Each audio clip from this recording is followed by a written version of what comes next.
Welcome back to the Champion Mindset Collective podcast. I'm your host, Anthony Dahya, and I'm so grateful that you're here watching or listening to this episode. If you've ever felt lost or unsure of your role as a man today, you're not alone. This episode is for every guy and those in his life who are secretly struggling with their own identity and worth, who need to know that they matter more than ever before. Welcome to today's episode, where we are going to explore challenges and opportunities men face in their rapidly changing world. As roles and expectations shift at home and at work, many men are struggling to redefine their identity and purpose. Joining us today is Garrison from Garrison Coaching, who will share his journey and offer valuable insights on how men can navigate those uncertain times and find their place in the modern world. Garrison grew up in Australia during the 60s and 70s, a time when men were expected to be breadwinners and women stayed at home to raise kids. But for years, because of his struggle in his childhood with his own sense of existence, while striving to break the cycle and raise his own children differently. Today, Garrison is dedicated to helping men who feel lost and disillusioned, guiding them to rediscover their strength, purpose, and a place in this ever-changing world. Let's welcome Garrison to the Champion Mindset Collective podcast. Thanks, Anthony. It's good to be here. It's good to have you here, Garrison. It's been a long time coming. We finally got here. Yeah. So, Garrison, before we go into some questions, I'd really like for you to share your journey. It sounds like you've been through a lot, and would love to hear your childhood story and your leading up to where you are today. Well, as you said, I'm born and raised Australian, and that was in Sydney, and I was part of a family with 4 sons, and I was the third born, and it was a family culture that was very Victorian in its mindset, and my father's parents and those before them were of very similar vein. So it's almost as if we were being raised in a previous generation mold, but in the wrong generation. So it was a very duty-orientated culture because of our being part of the Salvation Army. So we grew up in a very musical kind of environment. It was an environment where, we had a lot of access to different youth programs and things at the church. But in home, it was, quite a demanding sort of experience. I was on the receiving end of a lot of punishment, a lot of accusation, a lot of put downs. And so I struggled a lot for most of my youth being inside that context. So I often look at a photo of me when I was only, 18 months, 2 years, whatever it was, seeing a very joyful little boy, but then seeing over the years how in the photos that persona was like being squished down over the period of time. So it led to a lot of challenges in terms of knowing how to navigate being in the home, trying to avoid my father, because most of the times it was a negative experience. Certainly was on the receiving end of, apart from the punishment stuff, but also humiliation, misunderstanding. Certainly everything had to be his way, certainly not heard or understood. And it was also a matter of trying to keep the balance between keeping him happy, but also wanting to, have a more stronger relationship with mum, because there was obviously a much more safer place to be in. Fast forwarding into young adulthood and trying to find, your path in life and trying to find, setting up your own family and such. You grow up with the ideals that, it's like, I'm not going to be like my father. I'm going to raise my kids so differently.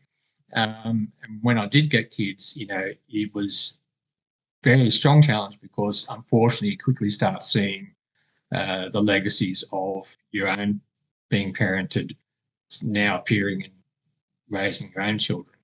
That wasn't altogether easy either, because the imbalance that had developed in me over the years caused me to be in a marriage which probably really wasn't the one that should have happened. And that sort of caused a lot of heartache in terms of being undermined in my leadership as a family father. It also meant being able to, so I ended up in a marriage that wasn't really right for me. And as we had our children, I certainly quickly saw my father appearing within my own fathering. That was exacerbated by the fact that our son has ADHD, but we didn't understand that he had that. Didn't understand until he was well into his 20s. So that would have, in understanding that, would have raised him very differently, and probably would have saved a lot of stress within the marriage. But incompatibility in marriage is something which does impact a lot of marriages, because there's just not the time taken to work through that. But then, eventually fell apart, turned into a single parent for 10 years.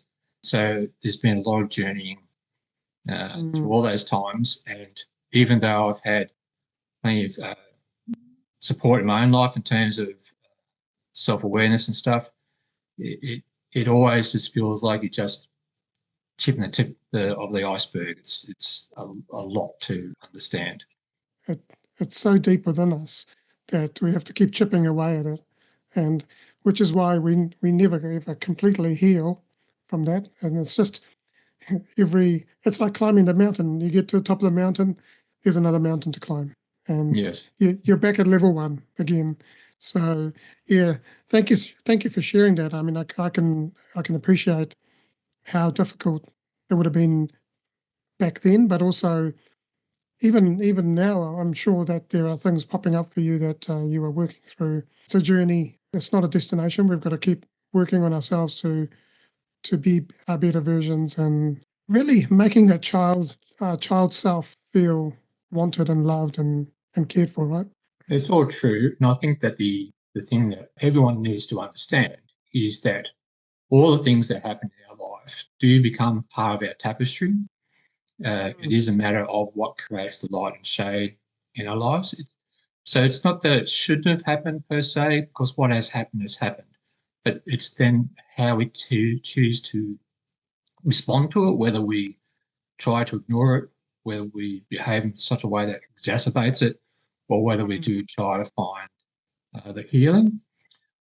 What I find is really helpful is knowing that there's always a reason behind every behavior, attitude, thought processes, actions, inaction, whatever functionality there is in life. There's always a good reason behind it. But unfortunately, of course, being vulnerable is so hard, particularly for men. They'd rather just say, "Oh, well, that's just the way I am." You either put up with it or, shove off, kind of thing. And that doesn't serve anybody. Yeah, I've done that in my life in the past. I think we all do it. Taking responsibility and actually living a life that where you're becoming the better version of yourself is key, I think. And it's also, like you said, awareness is the first step, but also accepting what happened, acknowledging it, and then letting it go. That's been my experience anyway. So how do you see the role of men evolving in today's world? So again, we are a product of our youth, just as our parents were a product of their youth. So a lot of stuff gets passed on generation to generation, from trauma through to mindsets through to cultures within the family. So it's that we then take into our adulthood. And with that comes a lot of social norms as well. So, as you said in the intro, when I was a child, it was still very much a matter of the man going to work, the mother staying at home to raise the children. Not that there's anything wrong with that. Children need as much nurture as they can get. But as I was getting past my youth, that was rapidly changing when I was about 12, my mum went back to the workforce, and that certainly left an impact on me in a negative way. But we still were part of a culture where, and still are, where men are expected to be the number one breadwinner. But at the same time, what's now happening is that women are becoming much more successful than they ever have before en masse. Also, there's always different choices that people make in their lives and families. But men aren't needed as much as they used to be because of that. So women dominate a lot of different industries out there in terms of career, everything from hospitality to healthcare, etc. Um, there's very few bastions left for women, which I'm sure there'll be those who disagree with that. But overall, um, men are in many ways falling behind. So that even in terms of education, if you go to any university, the number of female students far outweigh the male students. Same as different industries, and same in terms of different types of community environments. So there's the impact of um, men's roles being taken over by women in some areas. There's also the element of what you're taught when you're growing up as a boy. You know, what are you going to be when you grow up? And but these days, by the time they grow up, it's a very different work environment anyway, in terms of, and rightly so in many ways, in terms of equal equality and, no bullying allowed, and sexual harassment of law that's been addressed mostly successfully, but there's still plenty of that happening around because people are still people. And the other thing that's affecting men these days is the fact that we are now on the fifth industrial revolution, which we now see with the rapid emergence of AI, even though it's been around for a long time in various shapes and forms. Since, because of COVID, the rapid increase of technology through that period of time, there was a period when everybody was starting to question, what their life was and what it meant, and we all shut up in our homes. And men probably have struggled more because they don't have that sense of network that women tend to have. So there's a lot of things that have shifted in a man's world, even within the home. A lot of marriages are falling apart because of the incompatibility that's happening, because there's more financial choice, that the husband and wife aren't as dependent on each other as they used to be. When a man is being usurped in the home, when the value that's being placed on them in the home is dwindling, when there's a lot of anti-sentiment that comes from certain quadrants towards men, when you see that even in the advertising world, men are often now the dumbed down one in the background. There's a lot of things that are undermining what a man should be, and there's not a lot of guidance there to help them with that transition. So when there's jobs that no longer exist, well, they got to find some other way to do that, to earn a living. And if they're the young ones, that's a bit easier because they're being brought up in the AI world. But for the older ones, people my age, a bit younger, whatever, it's not so easy. You've grown up with a particular mindset of what your life should look like, compared to what is now possible. So even when I was growing up, the mindset was that, well, you got into a job and you stayed with that company, you know, for decades, for as long as you could. That was the standard. That's what was expected. But now the tables have turned. It's just like, oh, you've been in a job for 10 years. What's wrong with you? It's just like you're not wanting to advance your life. So there's just all these different conflicting messages that are coming in every sort of area of life. So what a man should be, a relationship, that they want the message is that, oh, well, men need to be more sensitive, more emotionally intelligent. Uh, and in a lot of ways, they want men to be more in a feminine energy rather than in a masculine energy. So there's a lot of confusion over that as well. So what does a man mean at different stages is also not very well understood either. So how women relate to men, or even how men relate to other men of different ages, it's important to understand what is actually happening for them, which is common across all men. It's not a particular man's issue. Mm, mm. Yeah, those dynamics, depending on each family and each situation, is quite diverse, isn't it? Really? Yeah, definitely. AI, especially the AI space, which I'm heavily involved in at the moment. A lot of people are scared. A lot of people are. Some people aren't even willing to embrace it. And the sad truth is that you know, just like technology, just like cars, just like air, if we don't embrace it, we're going to get left behind.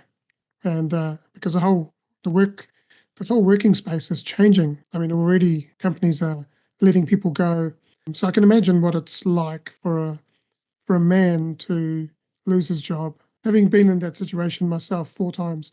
So how are these changes impacting men's mental and emotional health? Well, I guess partly the main issue is that there's not that kind of buffer around them of those who know better, who've been there and done that, because they can't have been there and done that because it didn't exist before.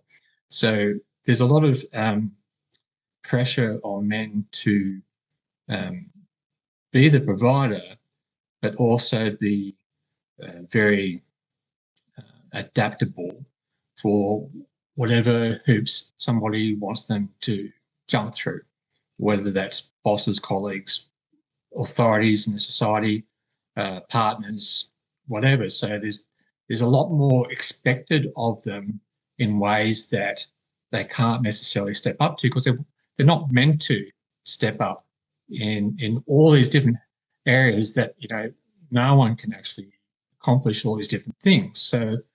So then you end up with this competition happening between men and women. And I must stress that I'm saying these in very general terms. But there is a rise in some alpha-minded areas of men where it's like, it's almost becoming quite anti-women in many ways. It's like, I'm a man, that's it. And it's like, you've got to succumb to that, which is not what life is about. But then you have the other side of the camp too, where it's like, oh, men are useless. We don't need them, blah, blah, blah. And all we end up with is just a lot of misunderstanding, a lot of miscommunication, a lot of incompatibility in different situations. And I don't just mean in transpersonal relationships, but happens in the workplace as well, business partnerships, in community leadership roles. Wherever there's people, there's going to be misunderstanding, miscommunication. Mm-hmm. So if neither side understands how the other side functions, then that's going to create a vacuum. And when a man is needing to be needed, and that's not happening, there's a much more chance of being disconnected from themselves, not just disconnected from whoever they're being in a relationship with. So that creates a lot of turmoil. And we only have to look at the fact that 80% of suicides are men. That says a lot about what's not happening for them as well as what is happening to them. That means that they're not really coping with what's what. So with men typically not very good at relationships with emotions and understanding their feelings and knowing how to manage them, then that's the recipe for a lot of breakdowns in society. So if you don't know what you want, if you can't hold space with the other person, then there's very little space to go. So you've spoken openly about your struggles and growing up. How did those experiences shape your understanding of manhood? Well, it's interesting. My father was very much the kind that loved to be up with his car in the backyard, in the shed, tinkering away. He would get very disgruntled about the fact that his sons weren't interested in what he was interested in, as he was expected to be with his father and his father before him. My father would talk about how his father and his grandfather would take him out camping and shooting for rabbits. There'd be all these other stories about, his father driving a horse and wagon in terms of delivering the daily bread. There's just such a different world. But what we ended up with was a man who struggled with his own emotional intelligence, struggled a lot with depression, struggled a lot with terms of being fair and just in a lot of the situations he found himself in as a father, but also as a colleague at work, and also in various elements of the church. We would often be hearing him whinging, complaining about different things, which was his way of coping, I guess. So we've got all this sort of influences that have been coming at us, but we're growing up in an age that was already rapidly changing in different ways. And I could say that we weren't really prepared in what it meant to become your own man and to become a good father. The role model really wasn't there all that much. I have to say that, he wasn't a bad man. I mean, he was a very good provider. He certainly would protect us with his life. But in terms of that interpersonal dynamic on a regular basis, it was very difficult to charter that. So I found that as a young man, I tended to be very active like he was. I tended to find that I would be oblivious to the impact that I was having on other people. I found that because there wasn't that sense of nurturing, that there wasn't that sense of confidence and that sense of owning who you are. And I also found that in the times when I was being humiliated, when I was being put down, any kind of relationship between me and him was just very much damaged beyond repair. When it came to my own children, the number one thing which I was committed to before they were born, you tell yourself you're not going to be like your old man, but one thing I was committed to make sure that would happen is that I would tell them on a regular basis that I love them, not just expecting them to sort of sense it because you're providing for them. Children need to hear what you feel, so they need to know that you love them, to hear that, but also to be told that you're proud of them, really there to help them to find what their life is about. It's not about following in my footsteps, which, is a bit hard these days anyway when you change careers about 5 times like I have. But now I've got 2 young children, well, young adults now. They're pretty well balanced. Could I have raised them a lot better? Absolutely. But, that's part of adulthood as a parent. It's like you do your best, give what you can, but you at least try to improve what you received.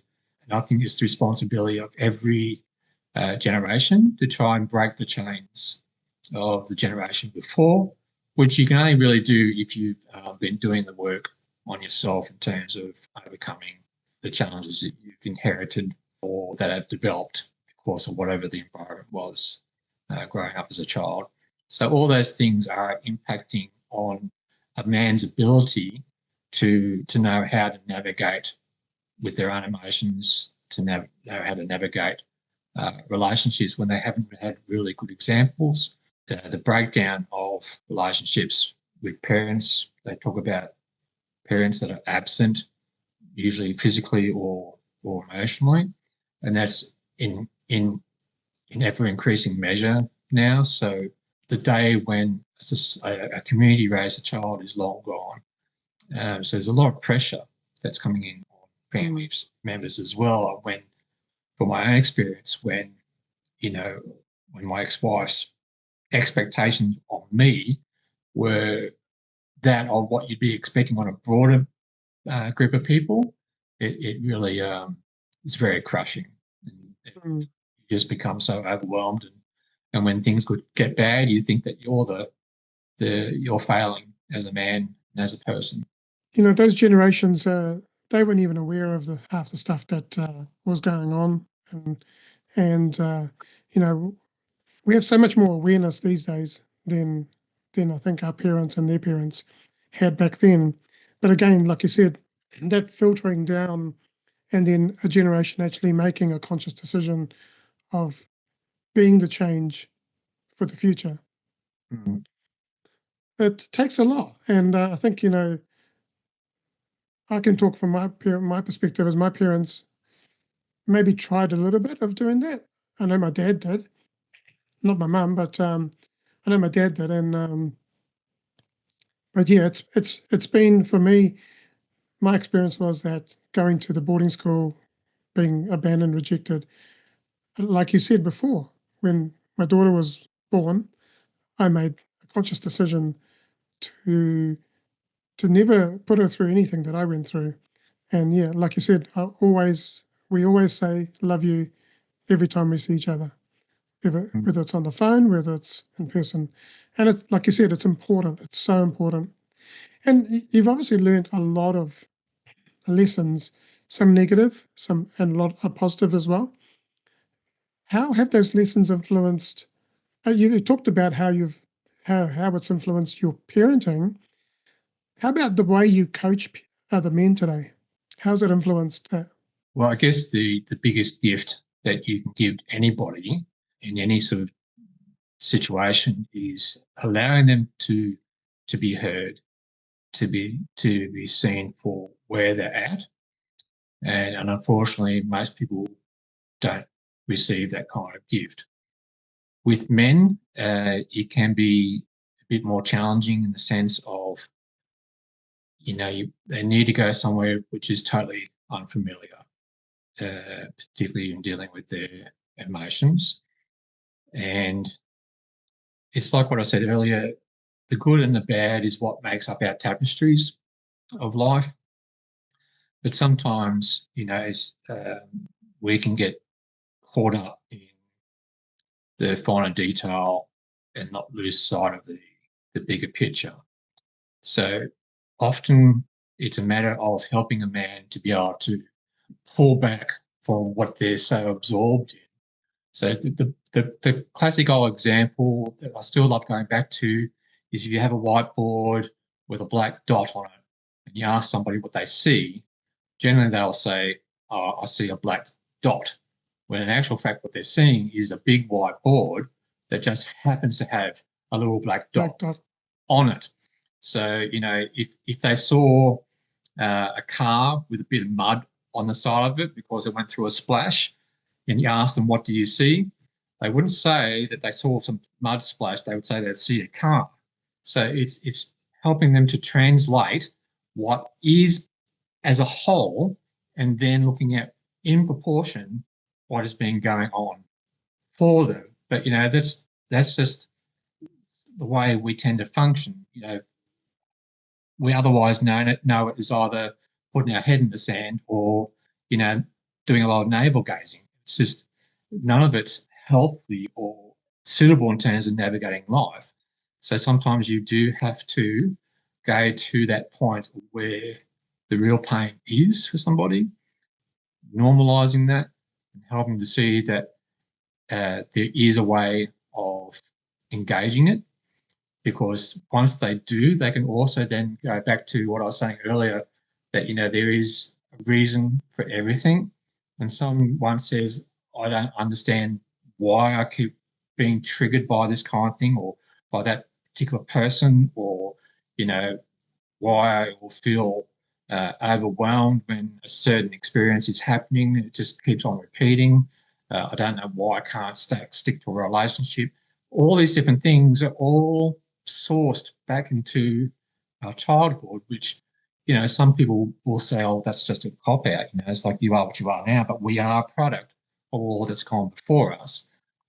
And it will only change if we are intentional about finding that change, which is not for the faint-hearted. I mean, to take, straight on what has, we've tried to avoid for so long, is an emotional and psychological uh, gymnastic kind of experience. But as long as I can help people to feel safe in an environment where it's okay to go look at those things, it's amazing what they learn and see for themselves. And all of a sudden, there's a greater sense of control over their life. Yeah. In the something years that we've known each other, probably longer, yeah, you've definitely helped me through a lot of those things. Because yeah, I can remember back to when I was being triggered by in relationships, and yeah, it's definitely helped me, and thank you for that. Now I'm in Well, it's been vice versa, Anthony. I mean, mm, this is the power of bonding male to male in a mm, healthy way, because you should be able to have each other's back. When one's yeah, down, the other one's up. The other one's down, the other one can help lift up. If you're both down, then you just give each other a lot of space. And exactly, it's yeah, and it's the same in a marriage. The only difference is that how a woman needs to receive is different to how a man needs to receive. Uh, but as long as you've got that commitment of being there, then you're okay. It's like what Brené Brown says, that there's no such thing as a 50-50 relationship. The husband may be at 80 one day and the wife is at 50. You know, he's got her back. The next day she might be at 70 and he's down at 20. She's got his back. Uh, so there's always that altering effect within the marriage. And if you understand that that's what's happening, instead of someone expecting someone to be, consistent, exactly the same every day, which is impossible for anybody to be, then you can be more gracious mm, with each other. I mean, yeah, there were times early when we started to get to know each other, I would, you'd do my head in. But once we understood what was going on, we were able to balance that out. And, mm, colleagues, partners, friends, we all tend to do each other's head in over something. But once there's the understanding of why they're behaving that way, and that person understands that they are behaving that way and that there's a different way to behave, then that changes a lot in terms of how successful a relationship can be, because you are doing the work on yourself. You cannot expect anything to get better if you're not getting better yourself.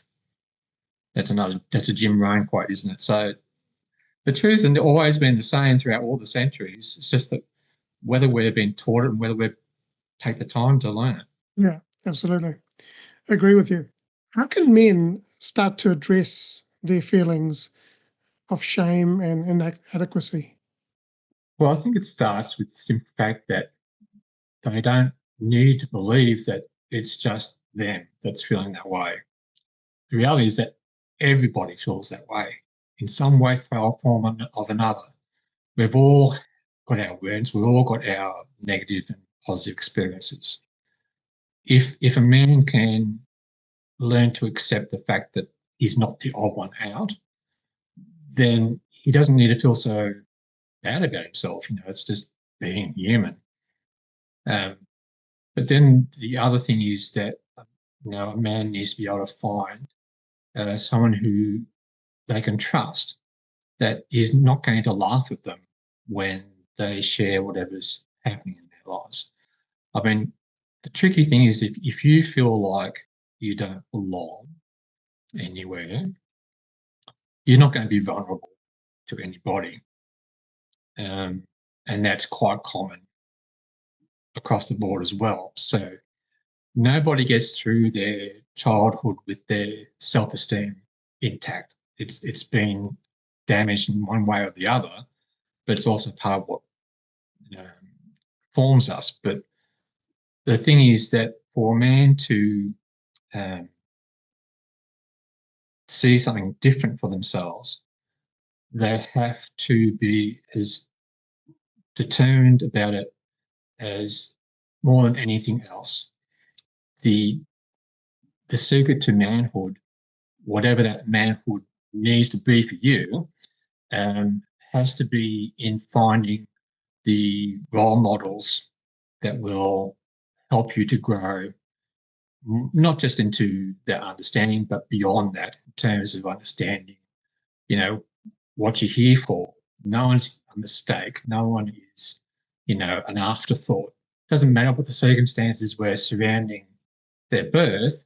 Everyone on Earth has a purpose, whether that's a grand purpose like, inventing, the AI-driven car, or just being the kind of father for your children in a way that you were never fathered yourself. I mean, there's so many different kinds of purposes in life, and we all have multiple purposes within our own self and at different stages of life. So I don't think any man needs to feel that they're missing out on, fulfilling their purpose. What they're missing out on is experiencing their deeper, greater self. And if they understand that there's always more in terms of the richness of their life for themselves, there's also the other side that not only do they need to grow so that they don't miss out, it's they need to grow so that others don't miss out on who their better self can be. So this a little bugbear of mine is we hear a lot in the self-development world about, reaching your full potential, which is a bit of an anomaly because it suggests that there is a definite end product, but there isn't.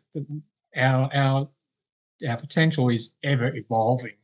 We should be able to get to our last breath and still believe that I, there was still this to do, and I still need to get better at this or that, or I wanted to be able to have greater effect in whichever area. I mean, we're not here as an individual silo.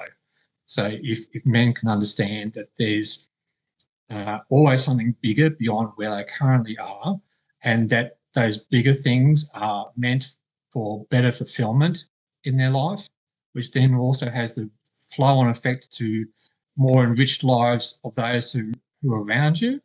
It's only a win-win. I mean, the problem is that I liken life to be like a mountain range. I mean, referred to that earlier, but what people don't realize, or maybe not realize, but sort of take into consideration, is the fact that every mountain top is followed by a corresponding valley. And what I see a lot in society overall, and but clearly with men, what area I'm dealing with, is that people can get into these valleys, which are designed for our greatest growth. But if we haven't learnt because of whatever environment we've been brought up with, whatever skills we have or haven't been imparted with, it's very easy to get trapped in the valley. And if you're there for too long, then the ability to climb out of it gets harder. So it's a bit like the edge of the mountain gets muddy and slippery. The more you try and climb, the more you keep falling back. And that's usually because in that valley experience, if you haven't learnt what you need to be learning in that particular valley, then you won't get to move on. So that's where you come back to the idea of, oh, that's just the way I am, or, what else can you expect? Or, whatever thing is life dampening rather than life giving. So the skill that I like to try and impart for people, for men, is, okay, let's see where you're currently at and what skills, what steps need to happen so you can navigate your way back out of the valley.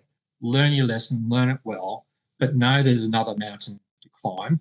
But know that on the other side of that mountain, there's another valley. So the better you get at navigating valleys, the less time you're going to be caught in those valleys, which means that you achieve more mountaintop experiences, which then in turn bring overall fulfillment in your life in ways that people just sort of like, they can't see that there's anything better than where they're at, when in actual fact there's a lot more.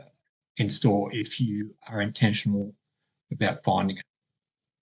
Yeah, it's interesting. On my Champion Mindset website, I've got this photo of a man on the mountain going like this, just like the logo. Yeah. But it says everyone wants to reach the peak, but there is no growth on top of the mountain.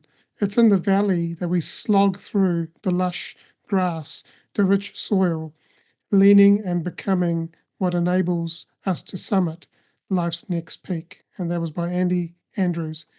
I quite like that, and it resonates with exactly what you've just been talking about. Because the valley is where you do the work, and then you ascend up to the next peak of the mountain, right? And then again, like you said, it's going to be another valley at the at the base of that mountain. The other thing is we also have been brought up in a way that because men have become so competitive, but also we're always living in the gap. So we're always going, well, hey, we've got I got to get there, I got to do this, I got to do that, and we're never going to get there because it's a continuous journey. All we've got to do is look back and say, look how far I've come, and that's the way to live in the gain rather than living in the gap. The other side of that coin is that if we have spent, if we've experienced a lot of negativity in our growing up, or if we've not had the kind of love we feel we could have needed to have had, if we feel hard done by as children, then that has a significant effect on how we perceive our world and in terms of how you understand yourself.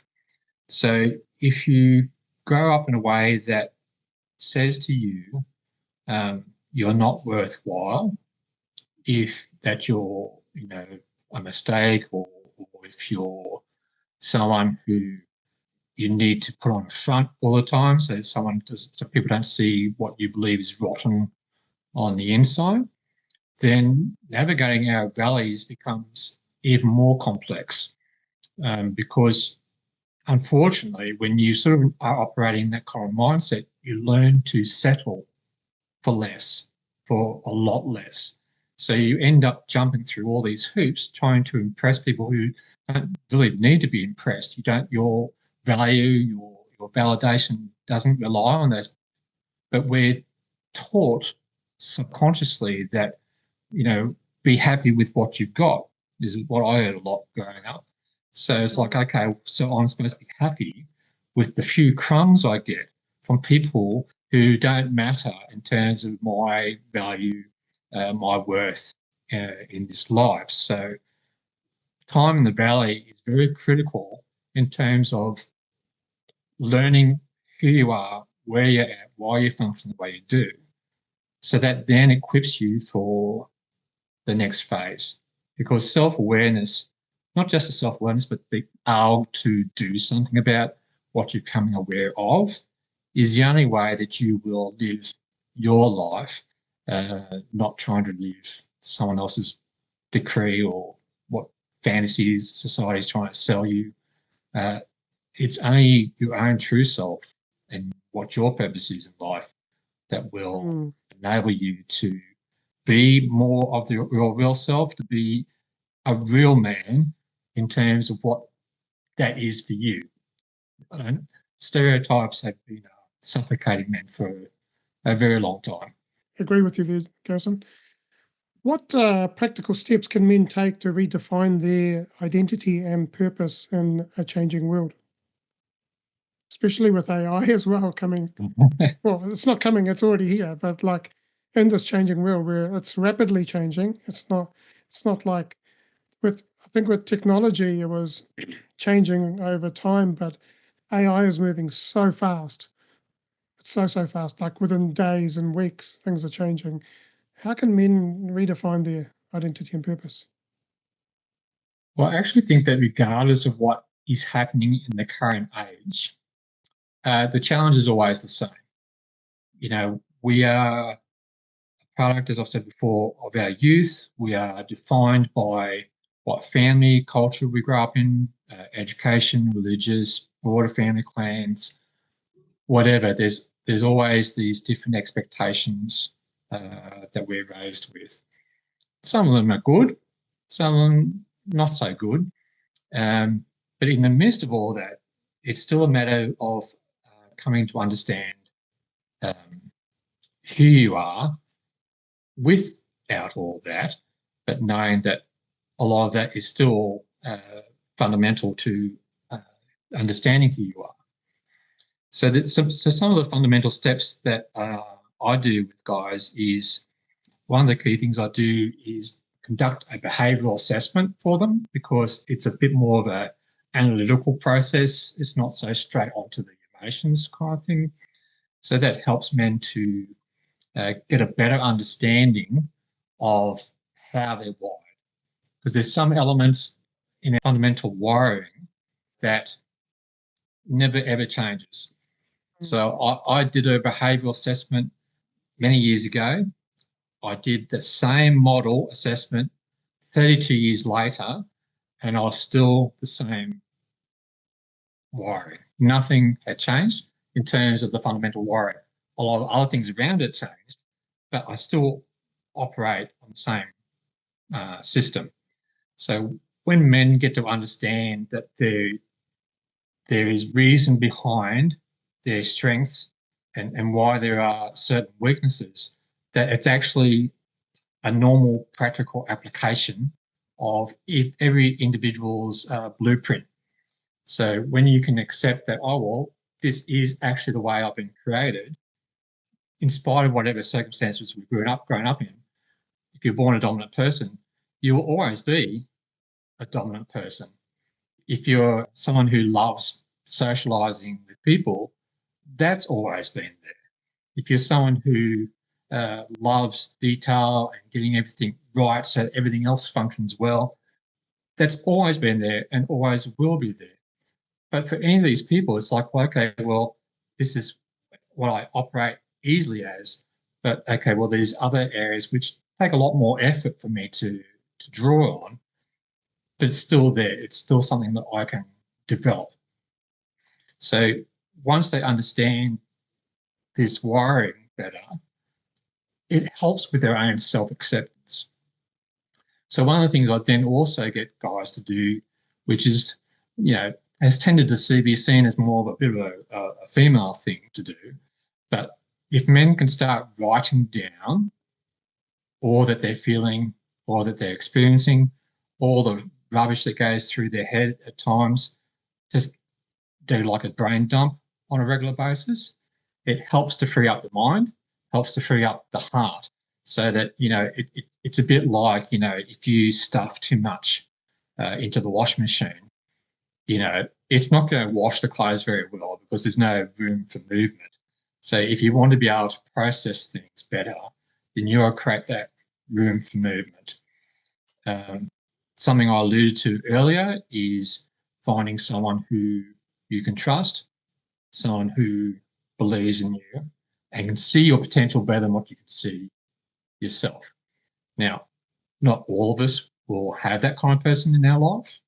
If we've been brought up in an environment or in a nationality or whatever sort of kind of culture where that is in, sparse supply, then you've got to seek out someone, whether it's a mentor, a coach, counsellor, or just someone who has done the hard yards and is happy to share with you their experiences, then that goes a long way as well. So that, as I mentioned earlier, when someone is feeling isolated and they think they're the only one with that issue and that everyone else is going great, which is a lie, then, if they can find someone who understands because they've been there, done that, that does a lot in terms of helping us to start rising above where we're at. And even just the simple process of saying to yourself that, okay, there's nothing saying that I have to be the way I am. There's nothing saying that there's not more to discover. There may be voices in the media, social media, families, whatever, saying that, well, you stick like this and you'll be fine. That's not the road to fulfillment. So you have to be dogged, determined that you can expect and want more. And if you keep telling yourself that you don't deserve anything better, then that's how you will live. But that is not how we're wired to be. We are wired to be an ever evolving living species, just like any other plant or creature on this earth. There's no stopping with life's experiences until you've passed this chapter of life. Yeah, yeah. What are some daily habits that people, or habits or mindsets that people could cultivate, and what do you recommend? Journaling was obviously one of them that you talked about, and Yeah. that's not something that men are really taught to do, right? It's more of more females will journal and stuff like that. Well, that's just another lie that we've been fed Yeah, through stories and movies and whatever manly cultures we're being expected to be a part of. But the brain has a huge job to do for all of us, and that is to protect us. So if we're allowing ourselves to be pushed around by whichever wind that blows, then we're not going to be able to, solidify ourselves and get on with being more of our true self. So journaling or reporting or whatever you want to call it, that's going to allow you to connect with it better, will help you to not just download, but also to see patterns. Patterns always start to appear when you keep writing things down. So whether you treat it like a science experiment or whether you treat it like, preparing the most marvelous novel ever to come, it's like it all comes with making notes, just like studying for whatever degree we're doing. It's all about writing notes so we can see objectively what it is. But as I said, with the brain having such an important role to protect us, um, it's where we also then need to understand that idea of protecting us isn't necessarily seen as a good thing. So that if someone has been raised by an abusive father, then they will tend to attract abusive men into their life. So sounds weird, but we actually need to stop listening to all that our brain has to say. It's there to think, it's there to process, it's not there to control. But if we don't learn to harness our thoughts, then it will control us. So, one of the good habits is to come up with some kind of phrase, the briefer, the better, whether it's a word or a couple of words, that will help us to intercept a lot of things that come across our mind. So it's a bit like, if you're walking along and a bird suddenly flies straight past, you'll notice it, then it's gone, but it's not taking any place in your mind. You just keep going with whatever you're doing. Our brain does the same thing. It's like this paper bag flies through our mind, and we stop and think, oh, there's a brown paper bag in my mind. What's going on? What does it tell me? It's not telling you anything. It's just the way the brain defrags itself.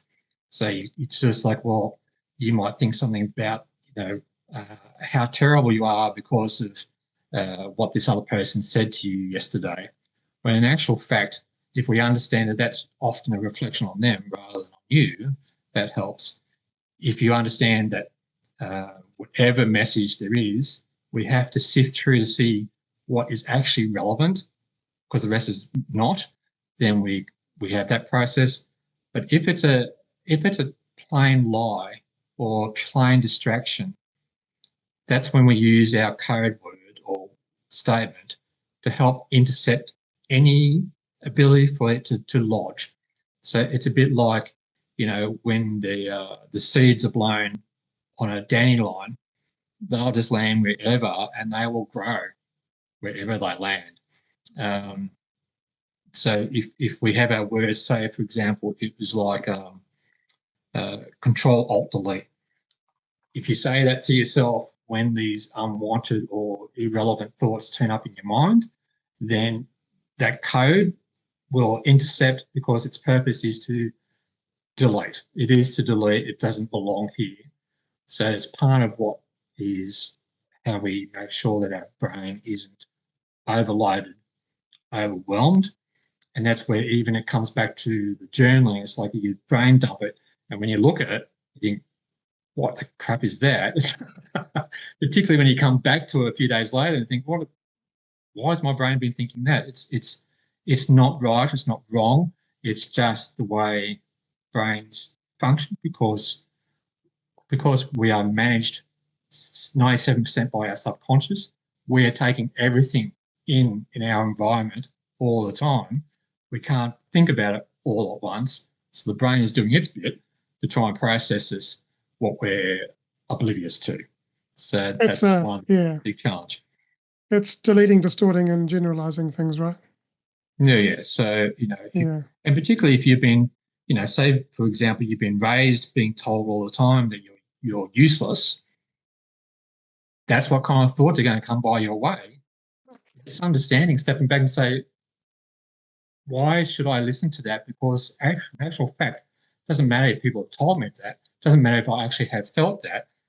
I'm not a useless person. It's just sometimes we do useless things, but that doesn't make us a useless person. And it's disengaging from the ownership of those lies. That happened to me at the age of 15, and it took me, it like I almost ended my life because of that. But very quickly I was able to bounce back and go, no, let me show you I can do this. And that person who was very dear to me, actually, because I was basically said I couldn't sing, I would never amount to anything, came to a concert that I was singing at, bawled his eyes out, and then later on in life completely supported me in everything I did going forward. So absolutely.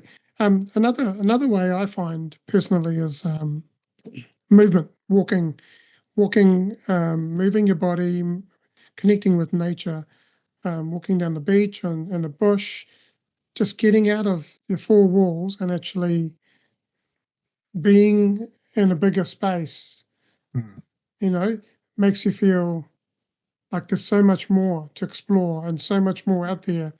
So I'd also encourage people to, move their body, go for a walk. And I've got a question. How important is community and connection on this journey? Oh, well, it's everything, because we're all designed for community. No one is their own island. For sure, there are those who regenerate better in their own company, whereas there's other type of people who regenerate better socially. But the reality is that we live in a society more than ever where we're actually being isolated against our will in a very insidious, very incremental way.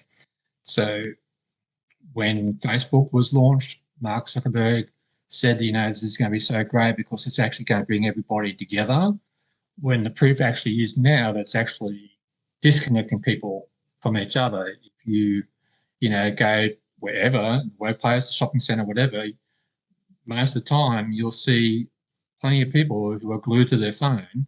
They're not looking at what they're eating. They're not looking at where they're going. They're not looking or talking to the person they're there with. They're absorbed with their phone. And yeah, sure, sometimes there's things that they need to be paying attention to, but generally speaking, it's something that can wait till later. So our ability to be socially present is being dwindled all the time. So this is where COVID was a huge international lesson for mankind, in that we are not designed to be on our own. So for any long lengths of period of time. So for those who were living by themselves, or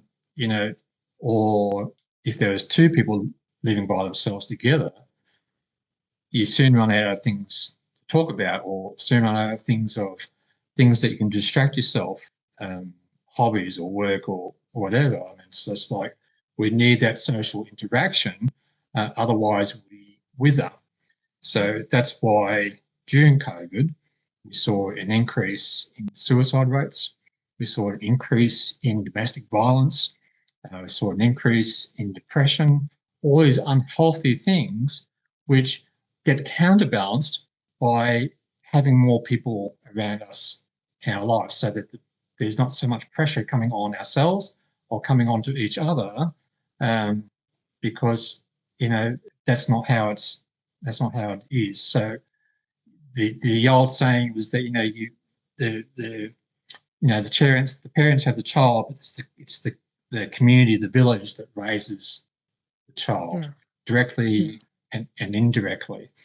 And the more we're aware of that, the more we can be sure that going and sulking in a corner by ourselves is not going to solve anything.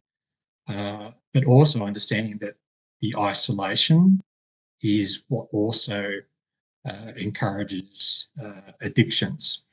And those addictions come in all sorts of shapes and forms, and not necessarily what are the obvious things like, alcohol and drugs and that sort of thing. It can actually be shopping online. It can actually be, um, chocolate. It can actually be sex. It can be depression, even. So that, and I don't say that lightly because I've had my own struggles with depression, but it can become uh, an area of escape. So whatever thing is is our go-to when we're not coping with what we're experiencing or feeling, then that becomes our addiction. And that's where understanding the role of dopamine and homeostasis in our physical being, will help us to know how to move forward, because not only is our brain designed to protect us, our homeostasis is also designed to conserve and protect us as well. So when we're trying to get somewhere in life, if our body's pulling us back, if our dopamine is so distracted with something else and it's pulling us back as well, people will get discouraged in their growth. That's why it takes a lot of concerted intention to grow, because who wants to be bound by something that is not life-giving?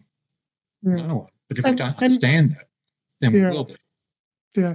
And there's been this culture of like, you've got to do lots, and you've got to do, you've got to do lots of stuff, and you've got to hustle and this and that, you've got to work hard.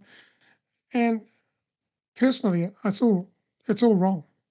You definitely you gotta have a good work ethic and so on. But you don't need to work hard. And if you look at it like, all people are just like flustered there because they've got so much going on. And now we're in a space with AI and automation and things like that, where we're actually flipping it and saying, don't work harder, work smarter. And COVID was kind of like, in a way, I guess there were people that were just still back to back meetings. I was one of them, the type of job I was doing. But I very quickly then realized, hey, working my ass off, working hard is not the answer, because all I'm doing is doing tasks, Mhm. right? Am I doing something meaningful that's actually going to produce something, or am I just doing something for the sake of doing something because someone asked me to do it, told me to do it? Mhm. And so I think sometimes I feel that we've got to take a step back and go, okay, I don't need to do so much. I can simplify things and have that balance and harmony in my life where, I'm all looking after my workspace, but I'm also looking after myself in my personal life as well. Mhm. Now for listeners who may be struggling right now, what is one piece of advice or encouragement that you'd like to leave with them? Like, what is some of the first step that someone can take if they're feeling overwhelmed? Well, the key to any getting past most things is to talk to somebody about it. It needs to be someone who you can trust, who's going to protect your privacy. but give you the space to process as well. That is so fundamental, and in addition to what we're saying about us being wired for community. Because if we don't learn to talk to other people and offload things, it will in turn eventually turn on us and start impacting our health in some way or another. So for those who have experienced considerable pain or trauma in their life, then I want them to understand that lives on in your body until it's processed. So my encouragement is people to not just settle for crumbs, to know that there is more for them, and that the more that they get to process and heal through different things, the greater the enrichment that they can expect in their own life. Yeah. So for me, my experience has been that, because of the stuff that I carried for so long, I kept attracting the wrong people and the wrong opportunities, or the dead ends to my life.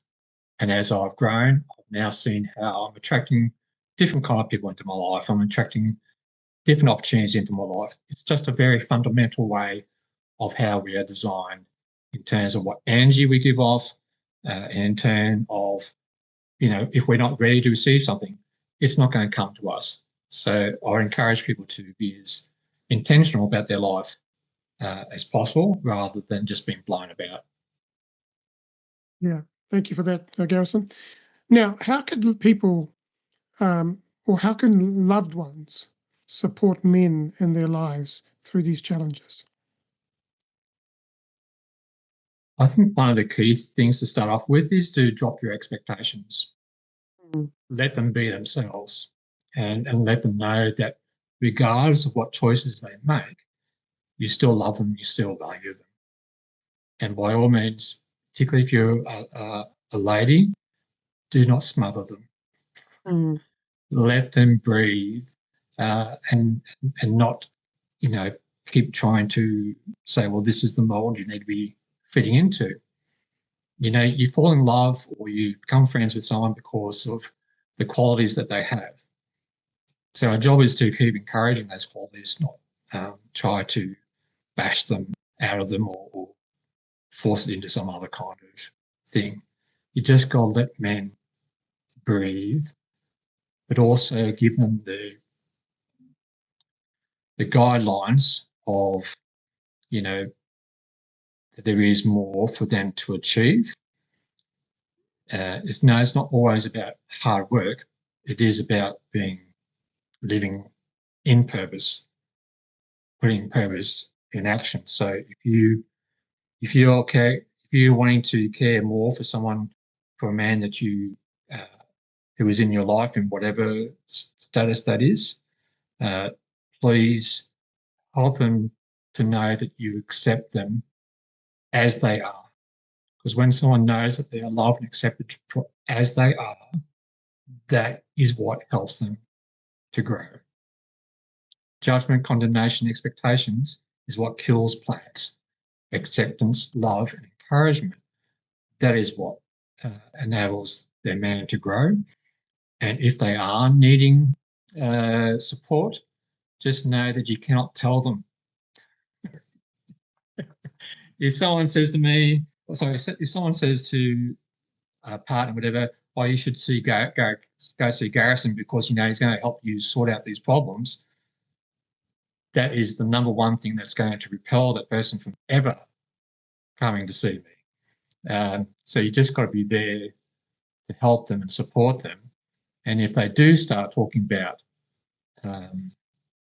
what they need, you've got to be able to be honest and say, look, I can't give you what you need.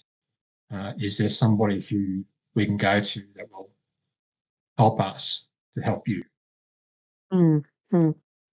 Don't ever tell someone they need help. Mm. So, Garrison, you specialize in helping men who feel lost and disillusioned to find their place in this world, guiding them towards renewed purpose, connection, and self-acceptance. if people want to reach out to you or want some coaching or even talk to you, do a discovery call maybe with you, how could they get hold of you? Well, the main 3 points are they can contact me through my Facebook page, which is under my name, Garrison Pierce. Same as LinkedIn. They can find me through LinkedIn, or they can email me, which is garrison@garrisoncoaching.com.au. They're the main ways of doing so. If you look at my Facebook profile, if you're in Australia, uh, there is my phone number as well, which you can either, or regardless of where you are in the world, you can contact using that number through WhatsApp. So it's fairly easy to get in touch with me. And I want anybody to know that if they just want to have an initial chat, yeah, that's that's for free. There's no obligation or pressure for me to, engage you in any professional manner. I'm happy to just give you that listening ear to start off with, and what you choose to do with that is up to you beyond that. Yeah, and I can vouch for you, Garrison. In the last 3.5 years, whatever it's been, um, you've been you've been that shoulder that I can lean on, and and you've given me some really sound advice. Even at times, give me a kick up the ass as well, which is You're what I welcome. needed. Which is what I needed. But I think we've both been there for each other, and that's the main thing. That like people come into your lives for a reason, Mhm. and a season as well, and they're there to often we're projecting our things, we're how we're showing up and how the energy we're putting out, that then they reflects back to us in terms of how we're behaving, how we're showing up. So Mhm. people in your life that actually you know reflect that information back to you, they're not actually bad people. They're actually do care about you. They're just showing you where there's opportunities for you to potentially becoming a better version of yourself. And it wasn't yeah, it wasn't until I realized that, I think it was last year, that my life has changed. I mean, I've struggled for the last 11 years in relationships, and all of a sudden I'm now in a 10-month relationship. So Mm. there we go. Well, I think that's the golden key for anyone in life is knowing that you can't fix anybody except yourself. You can't change anybody. They may choose to behave differently for you, but in the end, it'll still go back to how they are. So the best thing you can do for anybody you love who needs whatever support, care, whatever that is, the best thing you can ever do for anybody is improve yourself. When you grow and improve, those around you get permission to grow and improve as well. So don't focus on anybody else, focus on your own It's in growth. yourself. Exactly. Yep, absolutely. Okay, Garrison, we're now at the quickfire questions. So I Uh, trust that you are ready for some really quickfire answers. You can answer in a single word or a short sentence. The first question is, what is your definition of success, and has that definition changed for you over time?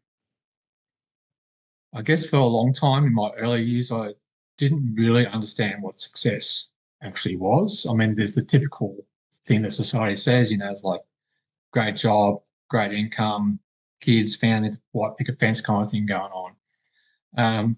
But fortunately, I learned when I was a young man that real success, and this is how I identify it, is that when you have raised the next generation with a legacy that empowers them, then you are successful. If you use whatever resources you have acquired to the benefit of others, yes, then you've been successful. Yeah. I like what Earl Nightingale says. The definition of success for him was, if you're moving forward, then you're successful. Yeah, that's right. Yeah. Yeah. Who's been your greatest inspiration and why? I think the longest standing inspiration for me has been my mum because she's been such a role model in terms of perseverance, Mm, in terms of uh, still doing your best regardless, and also knowing how to serve. I mean, she had 4 boys. She was a crazy woman. She used to get up at 6 o'clock in the morning and make all our sandwiches when we were kids, all the way through to when we left home. So she, she was very giving. I can't say I ever did that for my children, but yeah, she's been a very critical person in my life because she's been, a source of stability uh, and consistency in my life. Mm. Yeah, absolutely. What is something that you believe that others may disagree with? Most things. I think one of the things that is becoming more understood out there is how sex ruins the start of relationships. Not what any male wants to hear.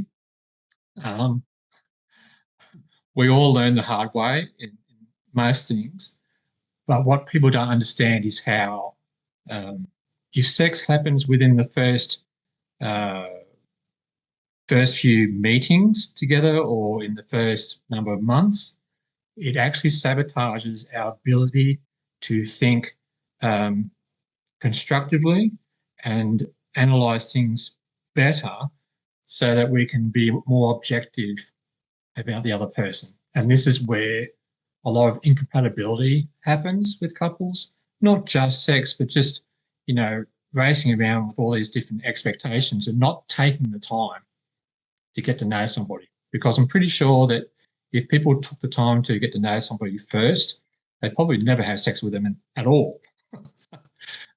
So that's probably controversial in today's age, but it's a proven thing.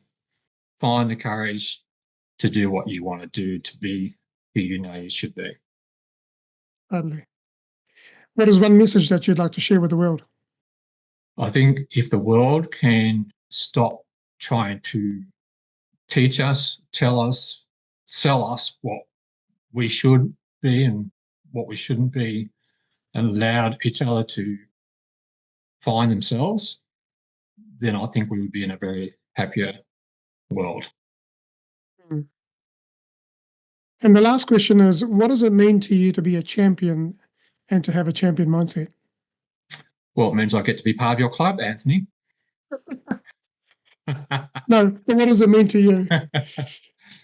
Well, if you don't champion yourself, it won't matter how much encouragement anybody else gives you. You've got to take the vote of confidence in yourself, regardless of what you tend to think about yourself. You got to believe, because it is true, that there's always a better version of you coming up the road. Awesome. Thank you so much, Garrison, for sharing your story and your wisdom with us today. It's your honesty, your insights, powerful reminder that no one has to face challenges alone. If you are a man feeling lost or disillusioned, or you care about someone who is, remember that there is hope and there is help. So reach out to someone. Keep the conversation going, reach out for support, and know that your journey matters. Thank you for listening. And until next time, I just want to say you are loved, you are worthy, champion your life, champion your greatness, and have an amazing day.